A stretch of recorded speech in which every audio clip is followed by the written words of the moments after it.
But let's talk about Gavin Newsom, California governor. And of course, he confirmed over the weekend that he's considering running for president, which is obvious.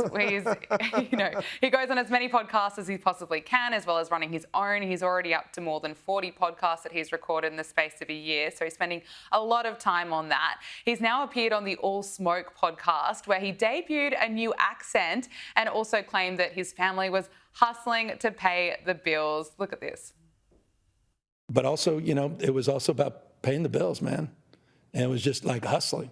And so I was out there kind of raising myself, turning on the TV, started, just getting obsessed, sitting there with the Wonder Bread and 5 stacks of, it's like the White Stack 5 story.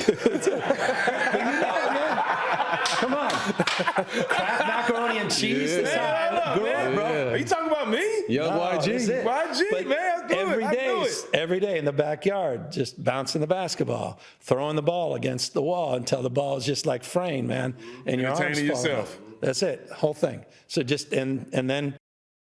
Is the fakest thing I have ever seen. Shades of Hillary Clinton, right? Pulling out the Tabasco sauce, her black scent. She wants her black scent back. He's so transparent, right? I'm thinking about running. Please, please. Considering, yeah, okay. This is all you worked for your entire life. Look, the truth is, I know we make fun of him a lot.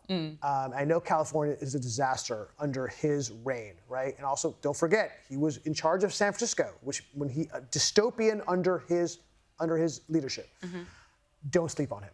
He's really good, and I'll give him credit. He goes on a lot of shows. Like, he's been on Hannity, right? He goes on a lot of shows, Adam Carolla. He goes on a lot of shows where he knows it's a hostile audience.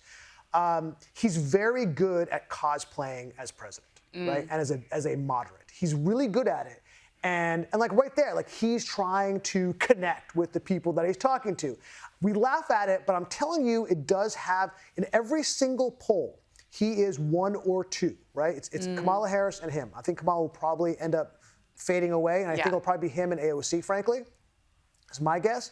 But no, he'll be a real force if you to win the nomination, and B, he will not be so easy to get rid of. I'm warning people now. I know people are laughing at him for good reason, but he's actually pretty good at this. I'm not sure about that accent, though, claiming that he was hustling. I mean, this is kind of like what Kamala Harris was doing throughout the election campaign last year. Whenever you'd see her pop up, she'd put on a different accent, and then she doesn't realise that people are getting their information online. For food? His father was a major lawyer at a major oil company. Yeah, he's rewriting history. Please. Yeah, but with the accents, I mean, people are getting so much of their news online, they can quickly go back and see that they're putting on a different accent. But he's bitter about the podcasters, I should say, that won't have him on. He's now in this war with Joe Rogan, and he's really bitter that Joe Rogan's not going to have him on. Take a look. He won't. Look, he hasn't for years and years. He's been attacking me, and it's one way, and he won't have me on. He's consistently not having me on. By the way, I'm moving on. I have no interest. You're done with him? Joe Rogan's the Facebook of podcasting. He was sitting across one of the brightest minds in podcasting right now. The guy was in the mic. And there are a lot of people at the mic doing extraordinary things in podcasting. I mean, Joe Rogan's got a pretty big audience still, though. You know what? But with all due respect, if he has a big audience but he doesn't have big enough confidence, I didn't go there, to have me on. Well, you've called him a chicken. He's been attacking but here's the thing. These guys, they all have something in common. It's one way. They attack, they belittle, they demean, they take things out of context. But this is a serious thing. Not sure if that's the best way to then get an invitation to Joe Rogan's podcast.